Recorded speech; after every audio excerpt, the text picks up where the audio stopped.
Eba. Então, boa noite novamente. Boa noite a todos e todas. E todes, né? Agora tem isso também.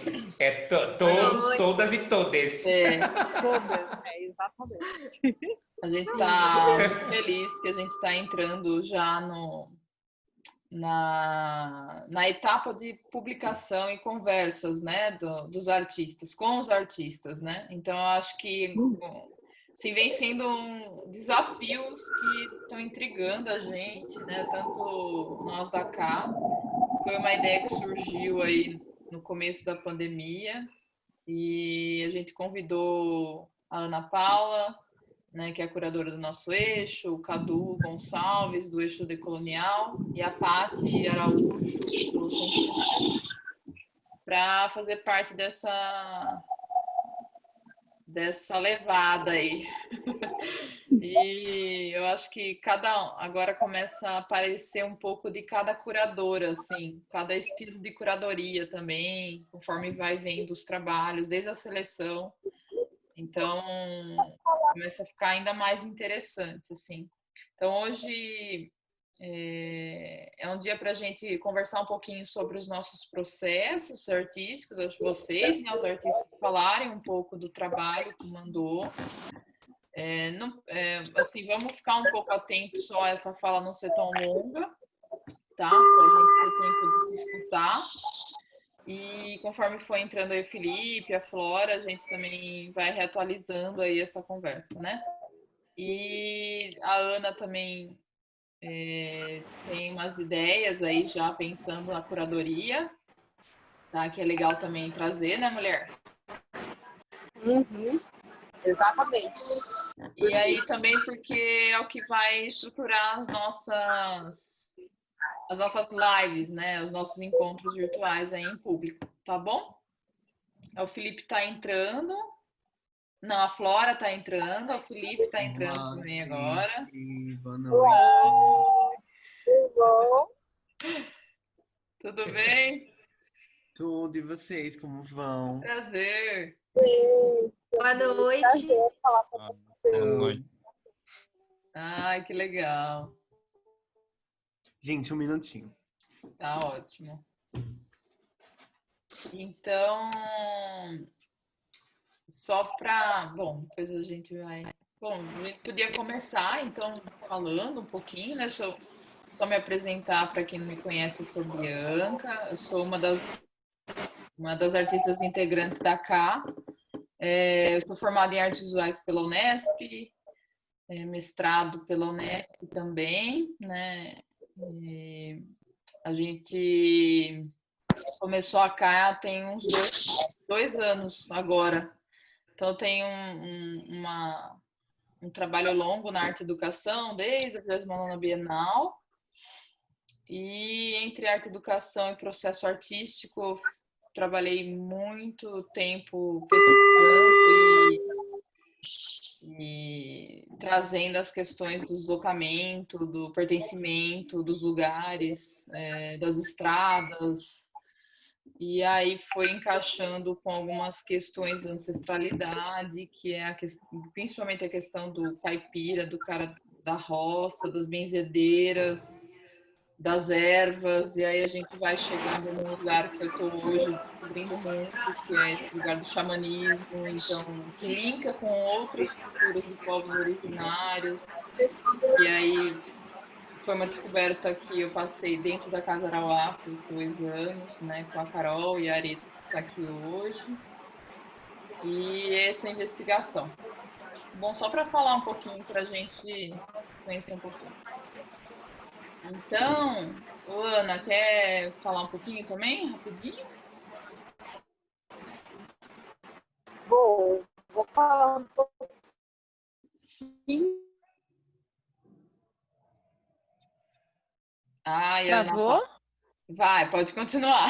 A Paula tá na loucura do trânsito. Travou.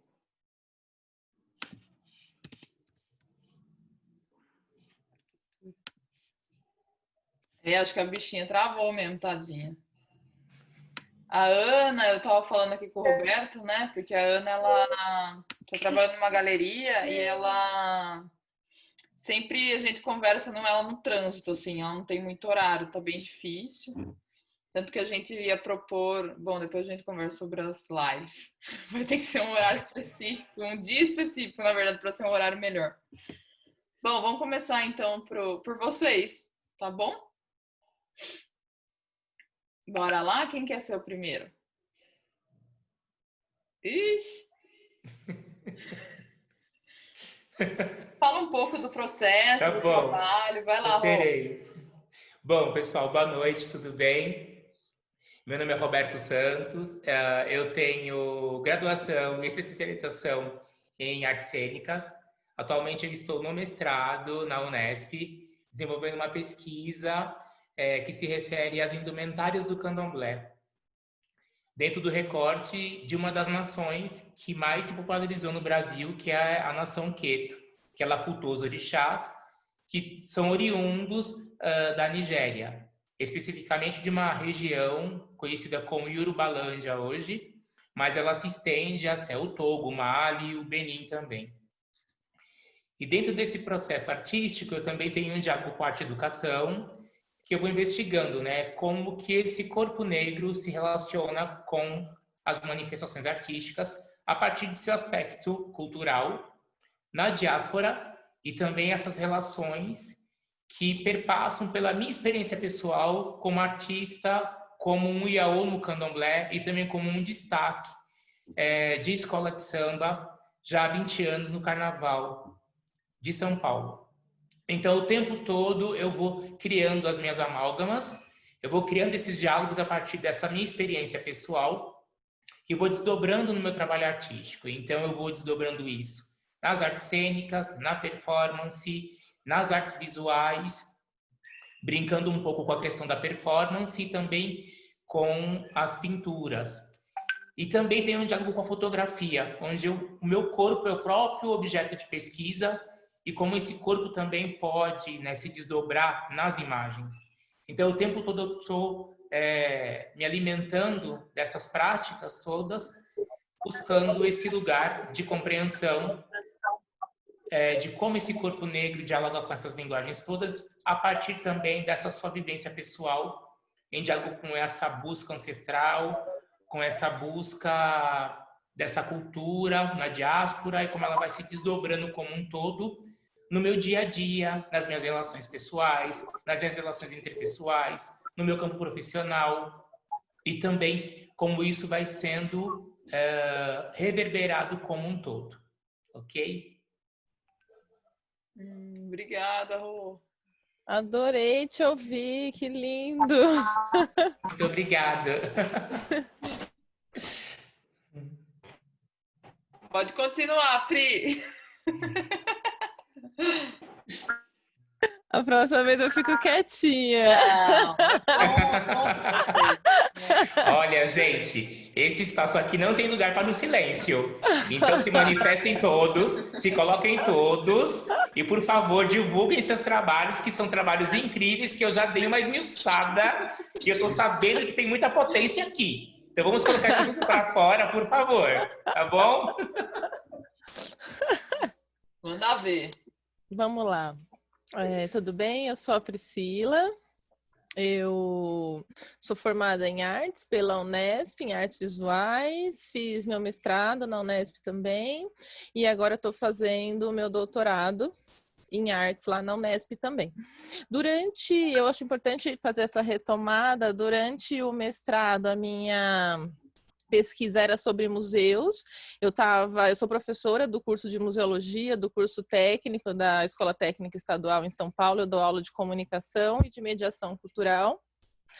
E aí, eu estava dentro da linha de pesquisa em arte, educação e mediação cultural. Eu tinha um projeto que chamava 40 museus em 40 semanas. Então, eu estava bem dentro da ideia de museu.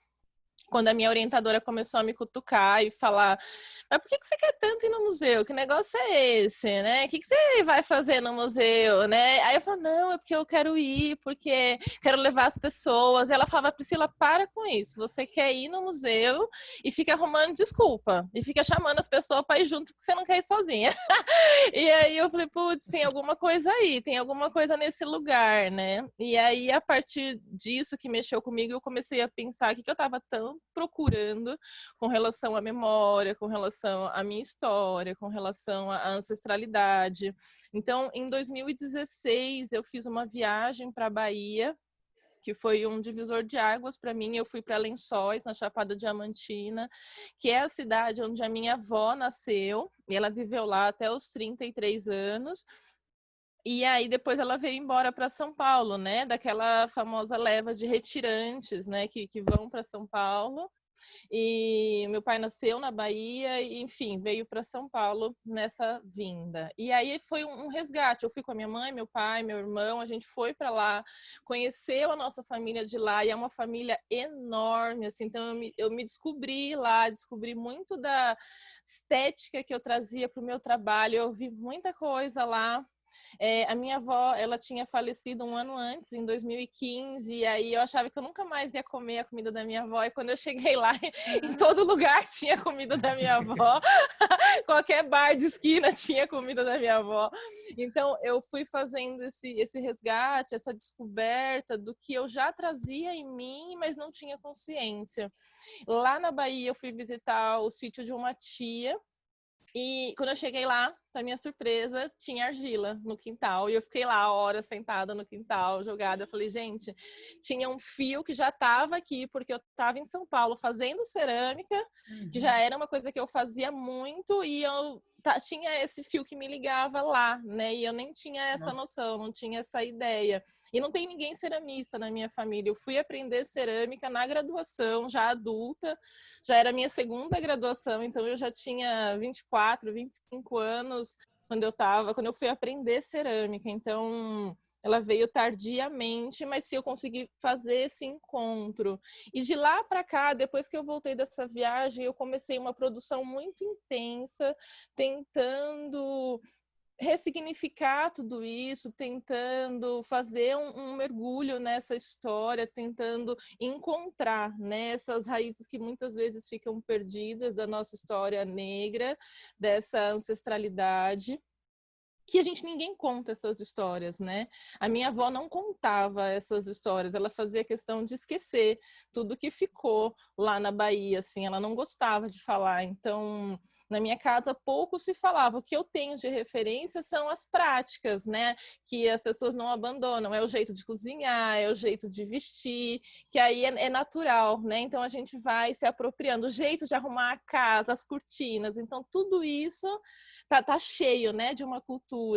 E é o que eu tenho. E aí eu estava afim de que eu queria mais do que isso, eu queria mais histórias. Então, é importante a gente observar que durante a graduação eu não tive nada de história da arte afro-brasileira, então eu estava totalmente sem nada disso. E aí eu falei, não, eu preciso fazer o doutorado para entender um pouco mais sobre isso. Foi assim que eu me lancei no doutorado, para entender um pouco mais dessa história, até para desconstruir muitas coisas, né? Então, tenho feito esse mergulho, essa leitura, e descobrindo que eu precisava passar por um processo de cura, né?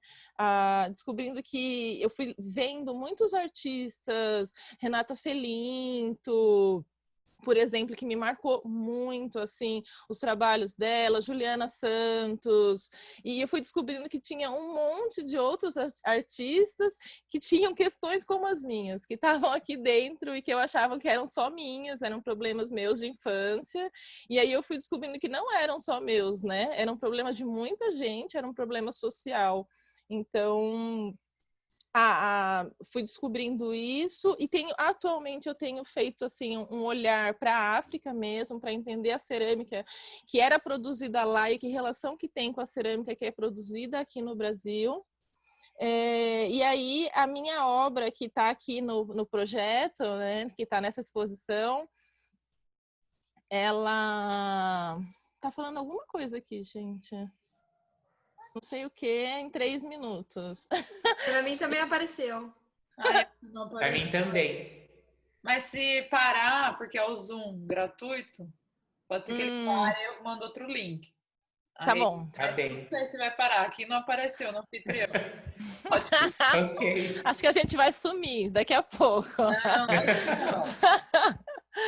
Mas a minha obra atual, ela é um processo de cura. Eu tenho feito várias coisas, trazendo ervas.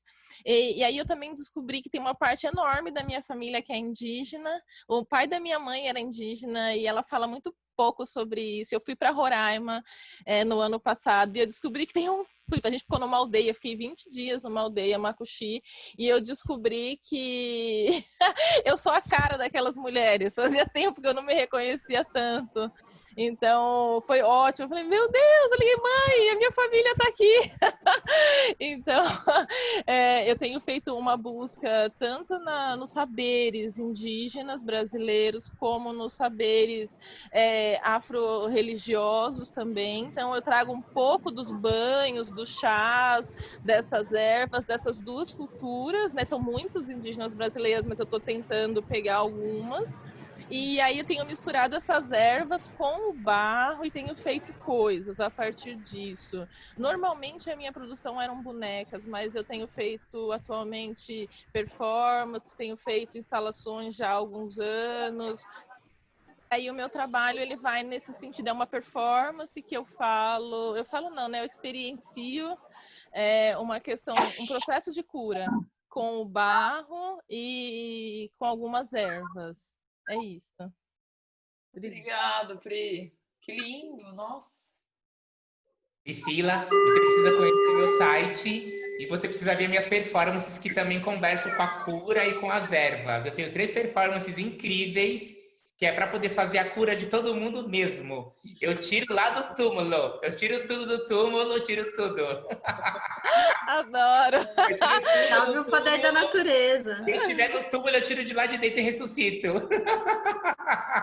Na minha performance, eu ressuscito todo mundo. Como é que chama o seu site? Quero procurar. É www.robertosantosartes.com.br. Todos fiquem à vontade para poder visitar, para consultar, mexer, É legal mandar depois, críticas também, enfim. se quiserem Estamos colocar abertos e disponíveis, viu, gente? no grupo, Rô, também, viu? Pode colocar. E agora? Pode falar? Pode.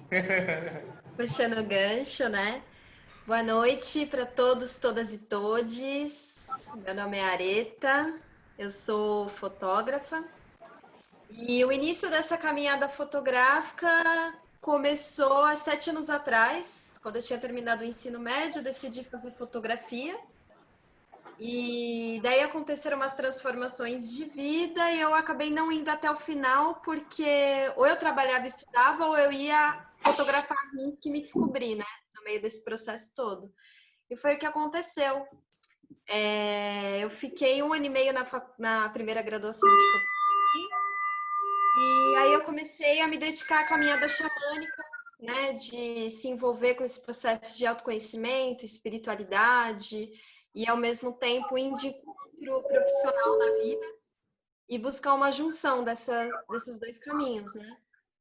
E eu lembro que na faculdade tinha uma lista de vários tipos de setores fotográficos, né? De eventos, de outras narrativas, de shows, artística, enfim. E a que eu mais me identifiquei foi a artística. E aí tudo começou com registro de sarau até eu chegar no ritual em si, no xamanismo, né? Aí saí desse núcleo mais cultural para ir para o xamanismo, tanto nessa parte de autoconhecimento de si, para poder entender essa filosofia de vida, entender os conhecimentos acerca disso. E eu fiquei muito encantado com aquilo tudo, tanto com o que foi acontecendo comigo nesse processo de autoconhecimento e maturação das coisas. E quando eu fui no primeiro ritual, eu pensei, cara, eu preciso registrar tudo isso. é muito forte, é muito dinâmico, é muito visual, enfim. E como eu posso trazer isso para a arte, né? Para mim, a arte nessa descoberta de identidade. E aí, nesses 7 anos, eu tenho fotografado vários rituais, cheguei a fazer cursos de iniciação xamânica também, um dos que até a Bia participou, né, do Anauá.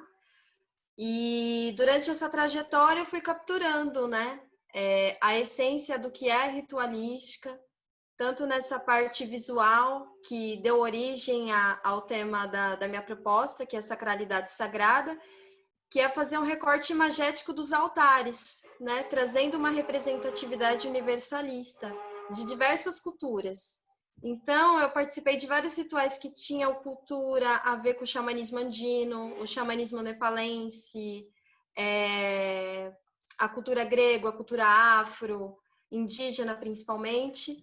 E dentro disso tudo, eu fui coletando esse recorte ao longo desses anos, até dar origem a esse projeto, porque eu cheguei a um momento onde eu vi que eu tinha muita coisa, e de alguma forma eu precisei estruturar todas essas imagens e tudo que eu fui vivendo nesse olhar que traz uma especificidade do que é a essência do que acontece dentro dos rituais. E o altar foi a ponte, assim, né?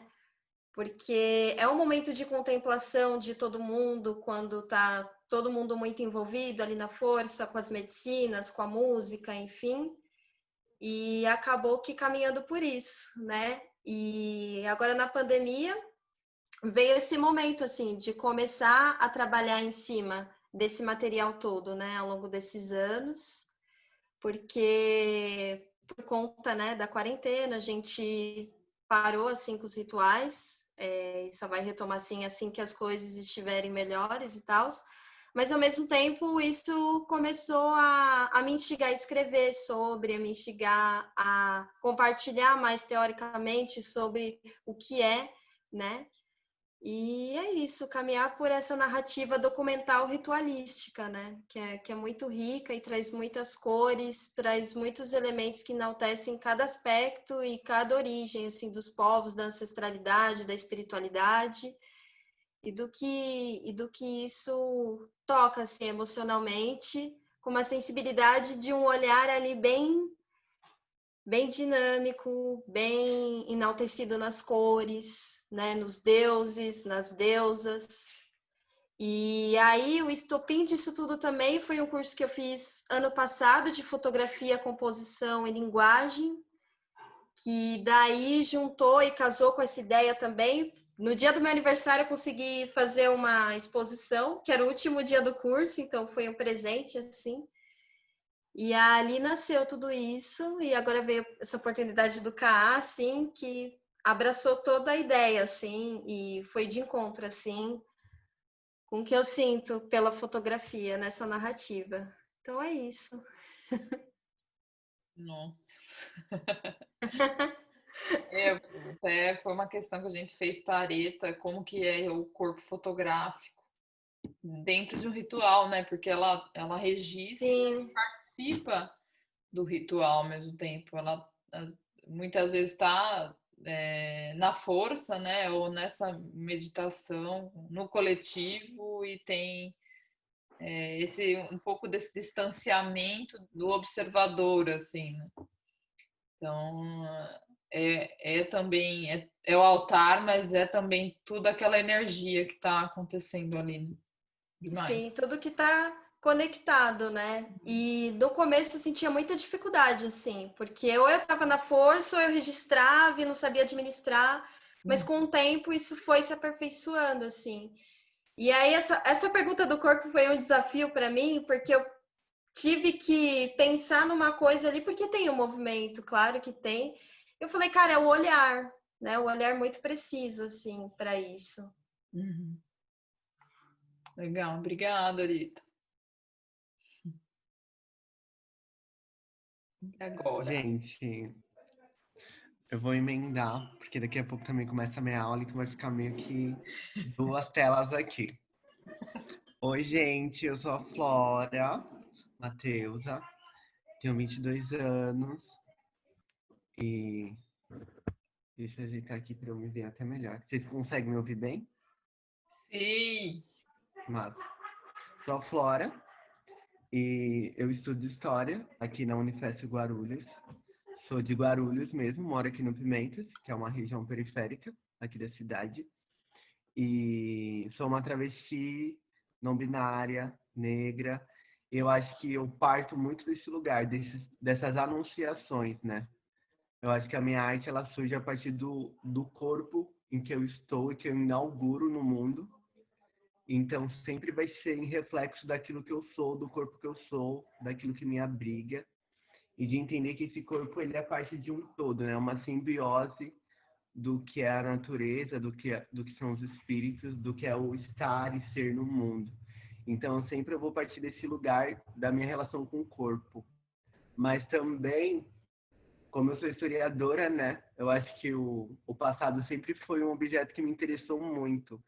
E como que as permanências e as continuidades, as rupturas que há entre o presente e o passado, sempre foram coisas que me despertou. E sendo uma pessoa negra, entender esse processo do passado, entender toda essa construção histórica do que é ser uma pessoa negra, é também entender o quanto que a nossa história é recheada de continuidades, recheadas de permanências, e que essas permanências muitas das vezes remetem ao sofrimento, à dor, a um passado de escravidão, que hoje se faz a partir do racismo, a partir das violências que a gente vivencia, sabe? Sejam elas físicas, emocionais, psicológicas, etc.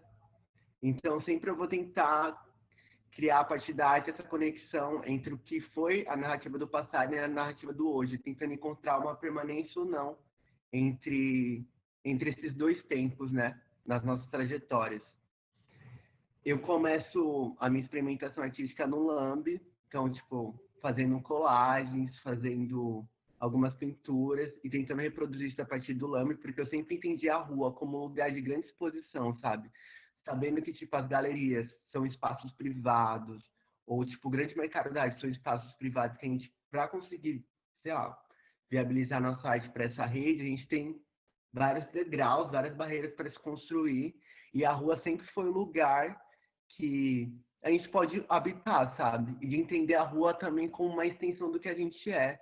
Porque, inclusive, dentro da matriz africana, a rua é a habitação dos espíritos da esquerda, sabe? São nas encruzilhadas, na força dos caminhos que esses espíritos vivem e eles habitam, sabe? No mistério da rua que eles trabalham. Então, eu sempre entendi a rua como esse espaço em que essas mensagens podiam chegar mais facilmente às pessoas e como um espaço que também eu podia abrigar e estar, porque é território de espíritos que são dos meus ancestrais, sabe?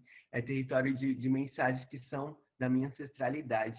Então, o Lamb foi um desses caminhos para que eu habitasse a rua, sabe? Que eu comunicasse as pessoas a partir da rua e pudesse também expor a minha arte. Comecei no Lamb, mas também entendi que a performance era um lugar também que eu podia habitar e que eu podia colocar o meu corpo, sabe? Nessa ideia que eu trouxe, que eu falo a partir do meu corpo, é na performance que isso se materializa, sabe? É o meu corpo toma forma de arte. E eu também entendo a performance como um caminho de conexão, sabe? Com esse mundo de espíritos, com esse mundo de simbiose que a gente vive, sabe? Que a gente é habitado por um mundo cheio de espíritos pela força da natureza e pela nossa... Desculpa, gente, chegou uma mensagem que me atrapalhou. Mas de entender que a gente faz parte desse todo, sabe? E a performance é um lugar que eu consigo me conectar com todas essas forças, sempre tentando recorrer ao passado, à história dos meus ancestrais, para entender um pouco dessa construção também. Que esse pensamento é pura ancestralidade, sabe? Entender que a gente faz parte dessa conexão pura do espaço dos espíritos, do espaço da natureza e da nossa própria humanidade. Então, e também eu acho que eu acabo usando um pouco do recurso imagético que eu tenho na religião, sabe? Acho que a religião brasileira, ela traz pra gente várias matérias, várias imagens, vários rituais que são puramente artísticos, sabe? São puramente artísticos na sua repetição, são puramente artísticos na sua materialidade, são puramente artísticos no ato espiritual de incorporar, de induzir. Então, acho que o grande recurso espiritual, o grande recurso artístico que eu tenho hoje é a espiritualidade, sabe? e de tentar trazer recursos dessa espiritualidade para expressar das minhas mensagens. Então, a Umbanda e minha experiência dentro do terreiro são as coisas que me inspiram mais para construir as minhas narrativas. E também de tensionar, sabe, esse lugar da espiritualidade. Porque a gente vê uma espiritualidade construída, e isso a gente não só fala das religiões afro, mas de todas elas, né? Construídas em formas binárias de ver o mundo, sabe? Sempre numa posição do que é função feminina e do que é função masculina, o orixá feminino, o orixá masculino, ou a força feminina, a força masculina, ou seja, tem uma visão binária e sexista de enxergar a espiritualidade. Eu entendo que, ao incorporar isso na minha arte, eu rompo com essa narrativa de binarismo. Porque eu, sendo uma travesti não binária, que na sua própria realidade questiona todos esses jogos, toda essa estrutura de gênero, né? Eu acredito que trazendo para minha arte, junto com a espiritualidade, eu questiono na espiritualidade essa divisão de gênero, essa divisão sexista, e de entender que as forças é isso, são simbióticas e que a gente também é habitado por ambas as forças, seja elas femininas, seja elas masculinas, ou a maneira que a gente quer, sei lá, entender o mundo, nomear essas forças que a gente carrega.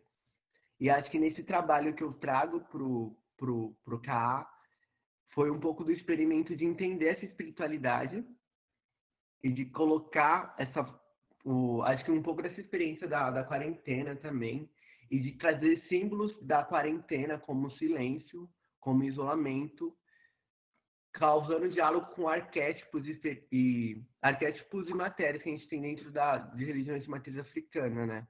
Então, eu meio que dialoguei com essas duas coisas e também trouxe referências do meu próprio estudo, sabe? Porque eu, perto de se formar, graças ao Oxalá, tô pesquisando sobre a história das mulheres negras, sobre a história do feminismo negro.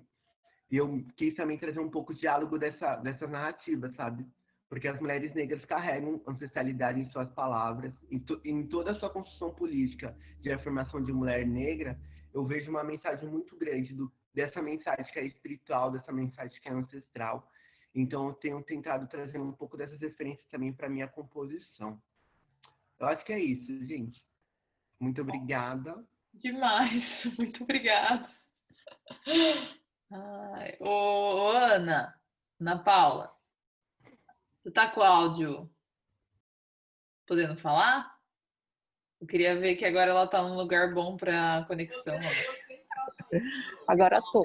Você tá aí paradinha, né? Você entra no. Agora sim. Não, é porque agora eu cheguei no tamanho da TI. É, isso aí. Cheguei no tamanho da TI, agora tá tranquilo. Nossa curadora master saindo da galeria. Ai, gente, só pela misericórdia do Senhor. Mas enfim, né? Todo mundo já falou? Não, porque, tem assim, a Flávia e o Felipe. Ai, mas aí eu vou cortar. Não é melhor eles falarem depois eu falar? Tá bom, então fica aí no tamanho da TI, não sai daí. Tá bom, eu não vou sair daqui. Ai, Flávia, quer ir? Felipe?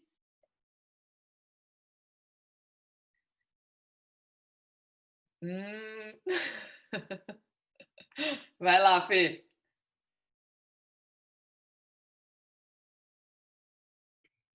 Olá. Olá, boa noite. Boa noite, gente.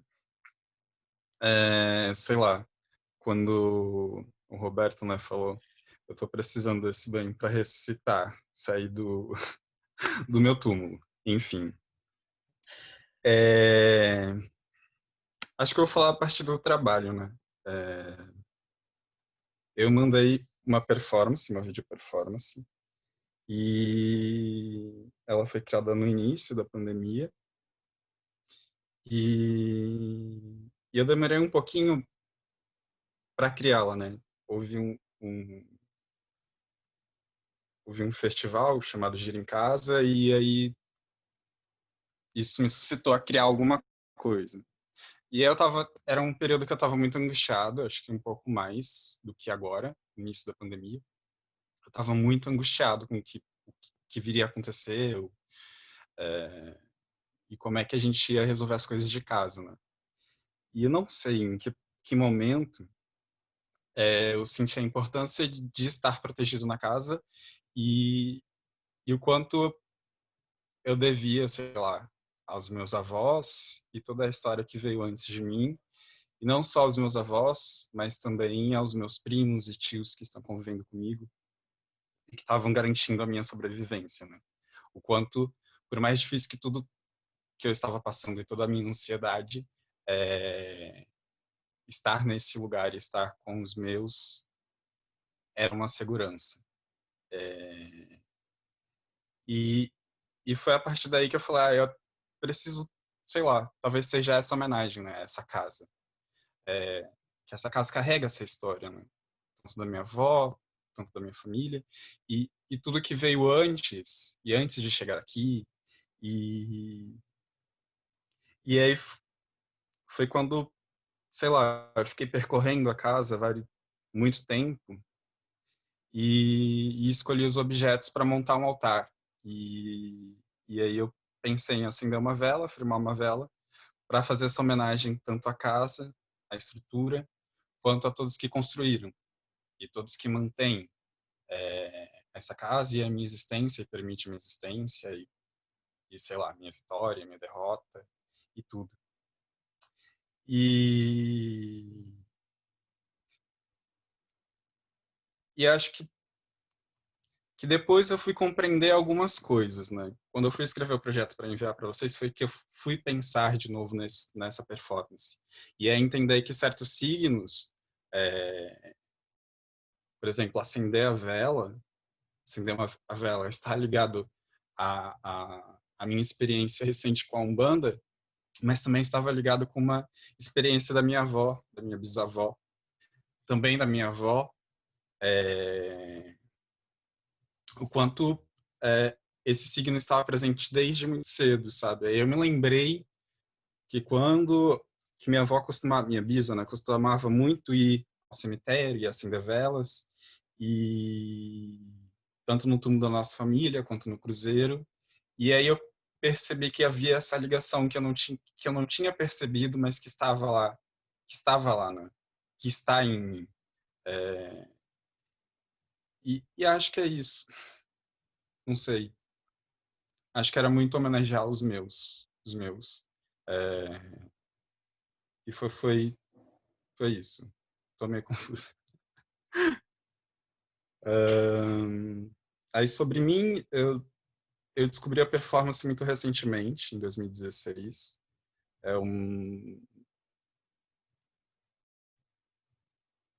algo que eu não compreendia e fui compreendendo meio que experimentando e aí descobrindo outras coisas. E descobrindo que essa é uma outra forma que eu poderia me expressar e me comunicar, sei lá, com as pessoas. Porque eu escrevo demais e faço teatro, mas é um outro tipo de comunicação. E aí, acho que na performance a partir de ver aquilo que eu criei, né, a partir da minha criação, é que me faz ter o pensamento sobre o que é a minha obra, né? Acho que a primeira coisa que vem é o objeto, a primeira coisa que vem é a criação em si, depois para eu entender, depois vem o entendimento disso, sabe? Por que eu criei, mas o que eu quero dizer com isso, que já não é tanto a palavra, ao mesmo tempo mas é o espaço, o quanto o objeto em si sozinho ali pode ficar algo. Como eu posso deixar meu corpo de lado nesse momento também e ainda estar ali. É meio estranho, uma coisa que estou tentando compreender o que é, mas eu entendo que é um dos caminhos que me atrai na performance. Acho que é isso, estou feliz de estar com vocês. E é isso. Grato.